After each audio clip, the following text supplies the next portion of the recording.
visiting visa, one of the main question which strike us is where we will live after coming to Canada. Mommy, where are you? I'm scared. If you have family here, then that's fine, but if not, this video is for you. Because in this video we will discuss everything about types of accommodation, how to find roommates, how to find apartment, and everything. One question, types of accommodation. So there are roughly 7 types of accommodation in Canada. It could be on campus, off campus, apartment, student housing, condos, a full house or basement. अबे जल्दी बोल, कल सुबह पनवेल निकलना है। नहीं, मुझे मजाक नहीं उड़वाना अपनी चीज का, मैं नहीं बताऊंगा। So what's difference between on campus and off campus? Very simple. On campus are the housings which are available on your campus like colleges or universities, and off campus covers everything beside on campus. So on campus are very expensive than off campus, that they usually prefer off campus unless you are really scared to live off campus, you are coming for the first time, or you are scared to live off campus. Mommy, where are you? I'm scared. Or you're scared to find an apartment, then you can opt for option on campus, but it would be very expensive than living off campus. The difference between an apartment and the student house apartments are a lot. ਕਿ student housing ਸਿਰਫ students ਵਾਸਤੇ ਹੁੰਦੀ ਹੈ, ਉੱਥੇ students ਤੋਂ ਇਲਾਵਾ ਕੋਈ ਹੋਰ ਨਹੀਂ। ਬਟ ਜਿਹੜੇ ਦੂਜੇ ਅਪਾਰਟਮੈਂਟ ਹੁੰਦੇ ਆ ਉੱਥੇ ਫੈਮਲੀਜ਼ ਵੀ ਰਹਿ ਸਕਦੀ ਹੈ, professionals, like it's general apartment. Difference ਕੀ ਹੈਗਾ, ਅਗਰ ਤੁਸੀਂ ਇੱਕ ਅਪਾਰਟਮੈਂਟ ਲੈਂਦੇ ਹੋ, ਸਿੰਪਲ ਅਪਾਰਟਮੈਂਟ ਜਿਨ੍ਹਾਂ ਤੇ ਕੋਈ ਸਟੂਡੈਂਟ ਹਾਊਸਿੰਗ ਨਹੀਂ ਹੁੰਦਾ, it can come in like 2 bedroom apartment, 3 bedroom apartment, ਜਿੰਨਾ ਵੀ ਤੁਸੀਂ ਚਾਹੋ, ਹਨਾ। ਸਟੂਡੈਂਟ ਹਾਊਸਿੰਗ ਆ ਕੰਸਟਰਕਟਿਡ ਲਾਈਕ ਕਿ ਤੁਹਾਨੂੰ ਇੱਕ ਅਪਾਰਟਮੈਂਟ ਵਿੱਚ 5 rooms ਮਿਲਣਗੇ, ਠੀਕ ਹੈ।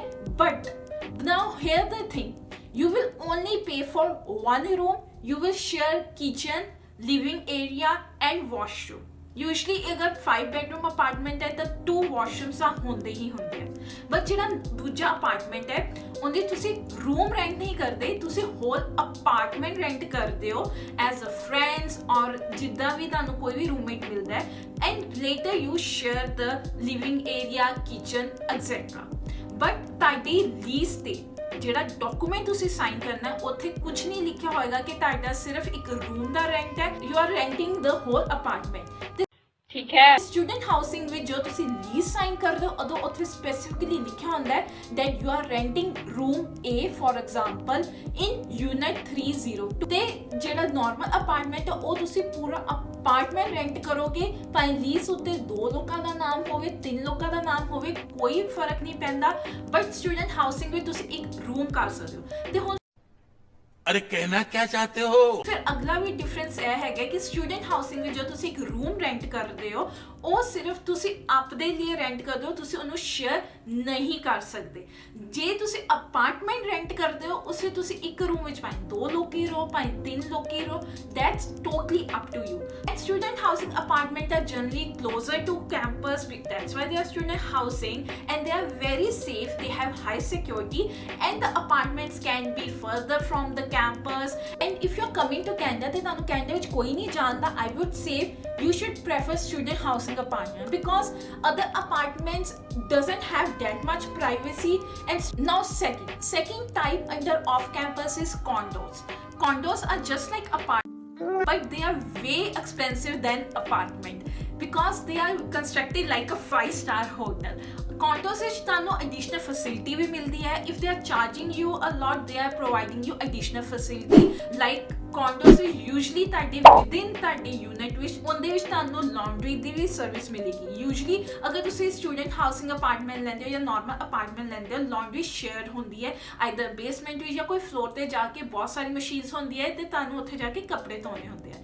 ਬਟ condos ਵਿੱਚ ਤੁਹਾਨੂੰ ਇਹ ਆਪਸ਼ਨ ਮਿਲਦੀ ਹੈ ਕਿ ਤੁਹਾਡੀ laundry within ਤੁਹਾਡੀ unit ਵਿੱਚ ਹੋਵੇ, ਜਿਸ ਦਾ ਫਾਇਦਾ ਤਾਂ ਇਹੀ ਹੁੰਦਾ ਹੈ ਕਿ ਤੁਹਾਨੂੰ ਨੀਚੇ ਨਹੀਂ ਜਾਣਾ ਪੈਂਦਾ ਜਾਂ ਸ਼ੇਅਰ ਨਹੀਂ ਕਰਨਾ ਪੈਂਦਾ, ਤੇ ਤੁਹਾਨੂੰ ਇੱਕ ਸਟੋਰੇਜ ਯੂਨਿਟ ਵੀ ਮਿਲਦਾ ਹੈ ਕੋਂਡੋ ਵਿੱਚ ਜੋ ਕਿ ਬੇਸਮੈਂਟ ਵਿੱਚ ਹੁੰਦਾ, ਜਿੰਦੇ ਵਿੱਚ ਤੁਸੀਂ ਆਪਣੇ ਸੂਟਕੇਸ ਵਗੈਰਾ ਰੱਖ। Also provide you common spaces like ਜਿਵੇਂ ਲਾਉਂਜ ਹੋ ਗਿਆ, ਸਟੱਡੀ ਏਰੀਆ ਜਾਂ ਜਿਮ ਵਗੈਰਾ ਵੀ ਇਸ ਦੀ ਫੈਸਿਲਿਟੀ ਕੋਂਡੋਸ ਵਿੱਚ ਹੁੰਦੀ ਹੈ, ਤਾਂ ਹੀ they are expensive. And the 4th type are houses, ਪੂਰਾ ਦਾ ਪੂਰਾ ਘਰ you can rent whole house as well.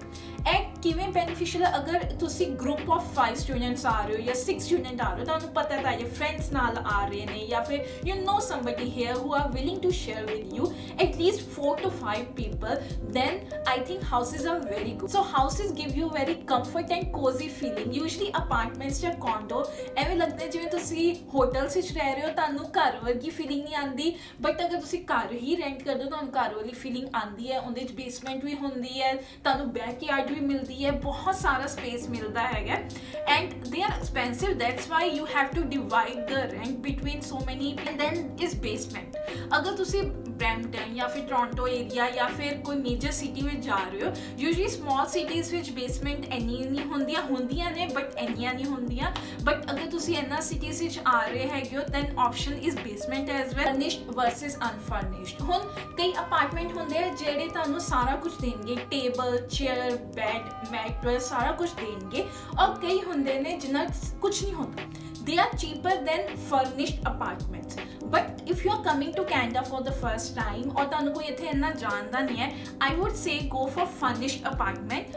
They are little costlier, like $10-15 costly. ਦੂਜਾ ਆਂਦਾ ਹੈ ਜਦੋਂ ਤੁਸੀਂ ਅਪਾਰਟਮੈਂਟ ਲੈ ਰਹੇ ਹੋ, look for ਕਿ ਤਾਂ ਅਪਾਰਟਮੈਂਟ ਤੁਹਾਨੂੰ ਯੂਟਿਲਿਟੀਜ਼ ਦੇ ਰਿਹਾ ਹੈ ਕਿ ਨਹੀਂ, ਜਿੱਦਾਂ ਕਿ ਬਿਜਲੀ, ਪਾਣੀ, ਗੈਸ ਵਗੈਰਾ।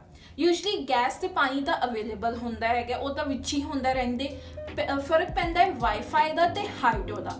ਯੂਟਿਲਿਟੀਜ਼ ਕਈ ਵਾਰੀ ਇਨਕਲੂਡਡ ਹੁੰਦੀਆਂ ਨੇ, ਕਈ ਵਾਰੀ ਨਹੀਂ ਹੁੰਦੀਆਂ। ਤੇ ਅਗਰ ਤੁਸੀਂ ਪਹਿਲੀ ਵਾਰੀ ਆ ਰਹੇ ਹੋ, ਮੈਂ ਤੁਹਾਨੂੰ ਜ਼ਰੂਰ ਕਹਾਂਗੀ ਕਿ ਉਹੋ ਜਿਹਾ ਅਪਾਰਟਮੈਂਟ ਲੈਣਾ ਜਿਹਦੇ ਵਿੱਚ ਯੂਟਿਲਿਟੀਜ਼ ਇਨਕਲੂਡਡ ਹੋਵੇ। ਹੁਣ ਤੀਜਾ ਕੁਐਸਚਨ ਆਉਂਦਾ ਹੈ ਹਾਊ ਟੂ ਫਾਈਂਡ ਰੂਮਮੇਟਸ। ਅਗਰ ਤੁਹਾਨੂੰ ਇੱਥੇ ਤੁਸੀਂ ਆ ਰਹੇ ਹੋ, ਤੁਹਾਨੂੰ ਕੋਈ ਨਹੀਂ ਜਾਣਦਾ, that was my case when I was coming to Canada, I didn't know anyone. ਮੇਰੇ ਸਰਕਲ ਵਿੱਚ ਕੋਈ ਵੀ ਫਰੈਂਡ ਸਰਕਲ ਵਿੱਚ ਕੋਈ ਵੀ ਇੱਥੇ ਨਹੀਂ ਆ ਰਿਹਾ ਸੀ, ਕੋਈ ਸੀਨੀਅਰ ਵਾਟਰਲੂ ਵਿੱਚ ਪਹਿਲਾਂ ਨਹੀਂ ਸੀਗਾ, ਮੈਨੂੰ ਰੂਮਮੇਟਸ ਵੀ ਫਾਈਂਡ ਕਰਨੇ ਪਏ। ਅਗਰ ਤੁਹਾਡੇ ਕੋਲ ਰੂਮਮੇਟਸ ਹੈਗੇ ਆ, very good, skip this section and go to how to find apartment. But agar aapko roommates nahi hege, I will suggest you to join groups on Facebook. Second option hege to join, irrespective ki tusi roommates find kar rahe ho ki nahi kar rahe, you should join groups related to 2020 grad. ਜਿੱਦਾਂ ਕਿ ਮੈਂ ਜਦੋਂ ਆ ਰਹੀ ਸੀ ਕਿ ਤੇ ਮੈਨੂੰ roommates ਲੱਭਨੇ ਸੀਗੇ, ਮੈਂ group join ਕੀਤਾ ਸੀ। I just put in the search area U Waterloo grad 2020 ਜਾਂ ਫਿਰ U Waterloo 2020 admits, ਤੇ ਉਧਰ group ਦਾ ਆਪਸ਼ਨ ਆ ਗਿਆ। ਮੈਂ ਉਹ Facebook group join ਕੀਤਾ, ਅੰਡਰਗ੍ਰੈਡ ਸਟੂਡੈਂਟਸ ਵੀ ਸੀ, ਗ੍ਰੈਡ ਸਟੂਡੈਂਟਸ ਵੀ ਸੀਗੇ ਤੇ ਬਹੁਤ ਸਾਰੇ ਸਟਰੀਮ ਦੇ ਸੀਗੇ। And there was also a WhatsApp group within that group, ਮਤਲਬ ਕਿ ਉਹਨਾਂ ਨੇ ਇੱਕ WhatsApp group ਵੀ ਬਣਾਇਆ ਸੀ। I joined that group ਤੇ ਮੈਂ WhatsApp ਤੇ ਉਵੇਂ ਫਰੈਂਡਸ ਲੱਭੇ, ਉਵੇਂ ਹੀ ਰੂਮਮੇਟਸ ਲੱਭੇ ਤੇ ਮੈਂ ਉਹਨਾਂ ਨੂੰ ਮੈਸੇਜ ਕੀਤਾ and that's how I found the question ਆਂਦਾ ਹੈ ਅਪਾਰਟਮੈਂਟ ਕਿੱਦਾਂ ਲੱਭਿਆ ਜਾਏ ਜਾਂ ਹਾਊਸ ਕਿੱਦਾਂ ਲੱਭਿਆ ਜਾਏ, ਕੋਈ ਵੀ ਐਕੋਮੋਡੇਸ਼ਨ ਕਿੱਦਾਂ ਲੱਭੀ ਜਾਏ। ਸਭ ਤੋਂ ਪਹਿਲਾਂ Facebook group, ਮੈਂ ਵੀ Facebook group ਤੋਂ ਹਮੇਸ਼ਾ ਅਪਾਰਟਮੈਂਟ ਲੱਭੇ ਨੇ। ਐਂਡ ਸੈਕਿੰਡ ਇਜ਼ ਕਿਚਜੀ ਬਹੁਤ ਵਧੀਆ ਸਾਈਟ ਹੈਗੀ ਹੈ ਟੂ ਫਾਈਂਡ ਰੂਮਮੇਟਸ, ਅਪਾਰਟਮੈਂਟਸ, ਸਭ ਕੁਛ ਲਈ। ਸਭ ਤੋਂ ਕਾਮਨ ਕੁਐਸਚਨ ਆਂਦਾ ਹੈ can you find housing from India, ਔਰ ਜਿਸ ਦਾ ਆਨਸਰ ਹੈ ਯੈਸ, ਤੁਸੀਂ ਅਪਾਰਟਮੈਂਟ ਵਗੈਰਾ ਜਾਂ ਫਿਰ ਹਾਊਸ ਜੋ ਵੀ ਤੁਸੀਂ ਲੈਣਾ ਹੈ ਤੁਸੀਂ ਇੰਡੀਆ ਵਿੱਚ ਵੀ ਫਾਈਂਡ ਕਰ ਸਕਦੇ ਹੋ। ਸਭ ਕੁਛ ਆਨਲਾਈਨ ਹੋ ਸਕਦਾ ਹੈ, everything can be done from online, lease sign करना from virtual tour, जो भी है सब कुछ हो सकता है। पर ਹੁਣ क्वेश्चन ਇਹ ਹੈ ਕਿ ਤੁਹਾਨੂੰ ਕੋਈ ਵੀ ਲੀਜ਼ ਜਾਂ ਫਿਰ ਕੋਈ ਵੀ ਡਾਕੂਮੈਂਟ ਸਾਈਨ ਕਰਨਾ ਚਾਹੀਦਾ ਇੰਡੀਆ ਤੋਂ। I will say and I will recommend, ਹੁਣ ਇਹ ਮੇਰੀ ਸਿਰਫ ਇੱਕ ਰეკਮੈਂਡੇਸ਼ਨ ਹੈਗੀ ਹੈ ਤੁਹਾਨੂੰ, ਮੈਂ ਸਿਰਫ ਤੁਹਾਨੂੰ ਇਹ ਕਹਿ ਰਹੀ ਹਾਂ, you should not sign any lease from India। ਐਨੀ ਕਿ ਸਕੈਮ ਹੈ ਜਾਂ ਫਿਰ ਜੋ ਵੀ ਹੈ ਕਿ ਇੱਥੇ ਟਰਸਟਵਰਦੀ ਨਹੀਂ ਹੈ। ਪ੍ਰੋਬਲਮ ਇਹ ਹੈ ਕਿ ਕਈ ਵਾਰੀ ਤੁਸੀਂ ਫੋਟੋਸ ਵਿੱਚ ਜੋ ਲੋਕੇਸ਼ਨ ਦੇਖਦੇ ਹੋ, ਤੁਸੀਂ ਫੋਟੋਸ ਵਿੱਚ ਜਿਹੜਾ ਅਪਾਰਟਮੈਂਟ ਦੇਖਦੇ ਹੋ, ਕਈ ਵਾਰੀ ਉਹ ਅਪਾਰਟਮੈਂਟ ਜਿਵੇਂ ਫੋਟੋਸ ਵਿੱਚ ਦਿਖਦਾ ਹੈ ਉਵੇਂ ਰਿਐਲਿਟੀ ਵਿੱਚ ਨਹੀਂ ਹੁੰਦਾ। I will suggest you, and this is only my suggestion to you, you can find and you can sign the lease, but I will say not to sign any lease। फिर ਆਪਾਂ discuss करते हैं कितना खर्चा आएगा of this apartment and everything. Roughly a room in an apartment will cost you around $500 to $600 ਤੇ ਵਧੀਆ ਵਾਲਾ ਰੂਮ ਹੋਏਗਾ furnished with utilities।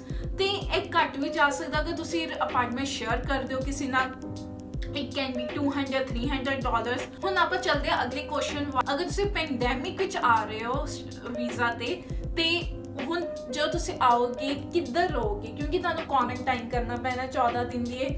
ਨਵਾਂ ਤਾਂ ਨਿਊਜ਼ ਵਿੱਚ ਇਹੀ ਆਇਆ ਹੈ ਕਿ ਤੁਹਾਨੂੰ ਆ ਕੇ ਯੂ ਕੈਨ ਬੁੱਕ Airbnb ਤੁਸੀਂ ਇੰਡੀਆ ਤੋਂ ਵੀ ਬੁੱਕ ਕਰ ਸਕਦੇ ਹੋ, ਕੋਈ ਪ੍ਰੋਬਲਮ ਨਹੀਂ। 14 ਦਿਨ ਦਾ ਕਰਨਾ ਹੈ, ਉੱਥੋਂ ਬੁੱਕ ਕਰਾ ਲੈਣਾ, ਇਟਸ ਫਾਈਨ। ਵੈਸੇ ਵੀ Airbnb ਵਿੱਚ ਤੁਸੀਂ ਪ੍ਰੋਪਰਟੀ ਜਾ ਕੇ ਨਹੀਂ ਦੇਖ ਸਕਦੇ before booking, right? So that you can book from India. These were all my tips and suggestions for you guys, how to find housing, what are types of housing, should you find housing from India or not. If you like my video, consider subscribing, share, and do comment which next video you want to see. Please comment down if you have any questions or which video you want to see. If you are coming to Canada for first time or you are already in Canada, this is for you guys. So stay tuned for more videos. Thank you. Bye bye.